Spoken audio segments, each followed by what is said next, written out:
Eh bien, nous sommes ici pour parler un petit peu du Piyut, du développement du Piyut ces 20 dernières années en Israël et surtout pour nous à Jérusalem. À partir de 1992, j'avais été invité par le rabbin Yitzhak Revar, donc le père de l'acteur Zeev Revar, à venir assister à son cours de Bakashot, ces Bakashot-là que nous faisons, qui a été fait au Maroc le vendredi soir, dans la nuit, vers 3h du matin. Les gens allaient à 3h, 3h30 du matin, ils faisaient les Bakashot jusqu'à 6h30, et de 7h moins le quart, ensuite, tout de suite, ils faisaient la prière. Donc ces mêmes Bakashot se sont faites ici en Israël, dans tout le pays. Aussi à Jérusalem, on a eu de graves problèmes politiques. On n'arrivait pas à circuler ici le soir quand il y a eu l'intifada. Et ils ont eu l'idée géniale, ces gens qui ont connu ça, qui ont fait ça, qui ont développé ça au Maroc, de faire ça le samedi soir. Et donc, les derniers des Mohicans qui étaient là, qui se retrouvaient 10, 15 personnes au grand maximum, en faisant ça le samedi soir, de tous les quartiers de Jérusalem, on est venu. La première fois, il y avait 40 personnes, la deuxième fois, il y avait 100 personnes, la troisième fois, il y en avait 250. Et comme c'était aussi le samedi soir, ils ont ajouté des piyutim, ils ont ajouté du chant andalou, et par la suite, les orchestres sont aussi venus le samedi soir. Donc ça, c'est de 92-94. 94, j'ai commencé un cours de chant andalou avec le rabbin Chaim Biton, un cours qui dure jusqu'à aujourd'hui. Et il arrivait parfois qu'on pouvait avoir à peu près 80 élèves qui venaient de tout le pays et qui ont aussi disséminé dans le pays cette chanson et qui ont utilisé les airs du chant andalou pour mettre dans la tefila. Il y a aussi des gens qui sont venus et ils ont sorti des idées. Moi, en 2001, j'ai commencé chant et poésie du Maroc et d'Algérie dans une radio qui s'appelait Mikol Alev. Et comme ça avait tellement plu parce que l'Algérie était inconnue, enfin le judaïsme d'Algérie et le chant d'Algérie était presque inconnu ici, sauf chez les Marocains qui étaient de Meknes ou d'ailleurs, qui chantaient ce qu'on appelle djiri, quelques airs qui étaient donc adaptés au piyut du Maroc, mais rien dans le classique. Rien au niveau d'entendre une suite complète, comme ça a été fait par monsieur Edmond Nathan Yafil, fils de Marlouf, qui a écrit le Yafil en 1903 ou en 1904, sous aussi l'aide de monsieur Rouanet à Alger. Et j'espère par la grâce de Dieu qu'on pourra ressortir ce livre-là, revu et corrigé par des jeunes musiciens. Et donc ça s'est développé ici en Israël.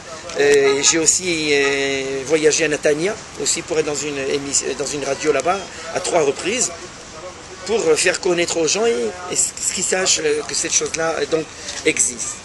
À la même période, à Bar-Ilan, il y a une école de musique classique, Mia Mizrach, de l'Orient, qui a été faite par un orchestre, par le professeur Shlomo Tachalov. Et par la suite, il y a eu donc un peu avant ça, vers 97, l'école de M. Avi Shoshani, l'école de chant, de danse et de musique, Mina Mizrach, de l'Orient. Et de l'Orient, c'est l'Égypte à droite, c'est rien pour l'Afrique du Nord, mais ça, cette chose extraordinaire, y compris l'Inde, y compris la Perse, aussi beaucoup la Turquie, parce qu'on pouvait voyager en Turquie pour amener des instruments de musique, et même du matériel, des partitions de musique, et bien sûr, tous les chanteurs, Abdel Wahab, Farid El Atrash et tous les autres, étaient à l'honneur, et il y avait des grands musiciens qui s'occupaient de cela. Et donc ça a donné des gens qui se sont mis au oud, qui se sont mis au kanoun, qui se sont mis aux instruments de Grèce, aux instruments de Perse, aux instruments de comment appelle-t-on ça, de Turquie également. Et donc ça c'est pour M. Avi Shoshani et c'est une école qui existe jusqu'à aujourd'hui et qui a donné beaucoup d'élèves qui aujourd'hui, grâce à Dieu, arrivent à avoir une parnassa, c'est-à-dire à faire un living, à travailler. Avec ce travail, y compris de l'enseignement du piyut qui est très développé. Donc à la suite de ça, on a eu aussi monsieur Yossi Ohana, qui était venu quelquefois chez nous et qui a ouvert Keilot Sharot vers 2001. Et donc aujourd'hui, dans le pays, il y a 10 classes de Keilot Sharot. Keilot Sharot, qu'on soit pratiquant ou pas pratiquant, qu'on soit homme ou femme, tout le monde est là pour apprendre le piyut. Et donc c'est le Maroc, en fait du Maroc, y compris le Yémen. Et tout le monde vient, mais il faut dire que dans ces classes-là, la avira, l'esprit, comment on dit? L'ambiance. L'ambiance, c'est comme dans une synagogue. Hein. C'est pas juste on est là en train d'apprendre un petit chant ou un truc comme ça. Quand c'est du Rabbi Yehuda Levi, du Rabbin Shabazi, du Ben Gabirol, les gens, ou des psaumes, les gens, selon tous les airs liturgiques du Maroc jusqu'au Yémen, les gens sont là, ils sont concentrés comme quelque chose de sacré. Il y a aussi eu quelque chose de très grand qu'il y avait eu aussi en 93, c'était une soirée à Césarée avec 2500 personnes, jusqu'à 1h30 du matin. Les gens ont pris conscience qu'il y avait d'abord un public qui était prêt à payer de l'argent pour pouvoir revenir au piyut, n'est-ce pas, quel qu'il soit. Et donc ça a démarré aussi l'orchestre andalou de Ashdod. Aujourd'hui, c'est divisé en deux. Il y a aussi l'orchestre andalou de Ashkelon, Andalou Salam sur Bet Shemesh, Monsieur Alon sur Natania. Il y a aussi l'orchestre donc de Hanania Biton, Tizmoret à l'orchestre du Maghreb, et il y a aussi Ma'alot Arshira, encore un orchestre andalou, qui est mélangé pour les deux villes là-bas. C'est tout cet ensemble qui est là-bas. Devant tout cela, la petite fille du grand kabbaliste de Bagdad, le rabbin Yehuda Ftaya, donc professeur Aviv Avadaya de Beersheva, avec le fils de Bagdad, avec le fils le docteur Meir Bouzaglou, le fils de Rabbi David Bouzaglou, au centre Van Leer, au Merkaz Van Leer. Ils ont fait pendant 2 années, 2006 et 2007, des conférences de Mi-Andalusia les Bavel, de l'Andalousie à Babel, c'est-à-dire de Fès jusqu'à Alep. Et donc pendant 3 heures, il y avait une soirée. 1h30, les professeurs d'université étaient là, ou même pas université, mais des connaisseurs étaient là pour expliquer la musique, que ce soit de la Turquie, que ce soit de la Syrie, que ce soit de la Libye. Et 1h30, y compris l'Algérie, y compris la Tunisie, il y avait des gens qui étaient là ou pour jouer ou pour chanter. Après ça, ça fait démarrer tout un ensemble. Et au Bet Avichai, donc depuis 2008, Rabbi Chaim Louk, qui a commencé le festival du Piyut. Ils avaient même fait Piyut et Jazz au Bet Avichai. Donc partout en ce moment à Jérusalem, pendant 4 jours, il va y avoir, que ce soit maintenant les Balkans, que ce soit l'Afghanistan, Kaboul, tout le monde est là pour ce Piyut. Et jeudi soir, nous allons avoir un concert fait avec l'orchestre andalou, donc marocain de Ashdod, qui va jouer avec des Hazanim Yerushalmi, c'est-à-dire Alep.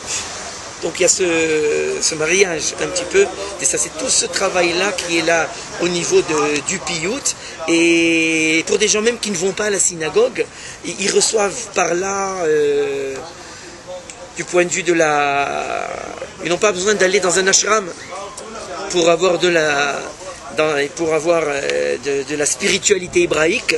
Ils n'ont qu'à aller dans un ashre Yoshve Betecha pour faire un jeu de mots, pour avoir. Et beaucoup de gens, même qui se disent très loin de toute croyance, ils sont là avec Shlomo Ibn Gabirol, Ibn Ezra, et voilà. Et donc, pour finir, le dernier clou, hier soir, pour la première fois, nous avons entendu une chorale andalouse de femmes, 10 femmes qui étaient sur scène, 4 musiciens, et elles ont chanté quelques piyutim de Rosh Hashanah Kippour, et des piyutim aussi bien en ladino qu'en hébreu.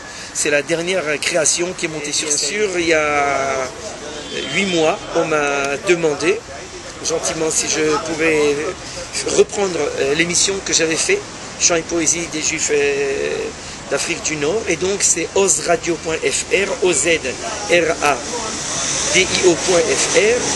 www. Et donc je passe maintenant pendant 1 heure ou 1h30 le vendredi matin, 10h, 14h et je crois maintenant 16h à cause du Shabbat, chant et poésie, que ce soit du classique andalou du Maroc. Donc les missions que j'ai faites ont toujours été en hébreu, en arabe, en français et en espagnol. Et bon, bien sûr, je n'ai pas le matériel qu'on a en France, ni les relations qu'on a avec l'Afrique du Nord quand on a besoin de matériel. Je cherche aussi du matériel auprès de personnes qui en auraient, qui pourraient me faire une copie pour pouvoir m'aider là-dedans. Mais mon but, c'est pas uniquement de faire écouter de la musique, n'est-ce pas, juste pendant 1 heure, mais autour de moi, de faire boule de neige, d'avoir du matériel, distribuer du matériel. Et en général, les copies que je fais sont des copies qui sont données à des enseignants, ou des copies qui sont données à des élèves.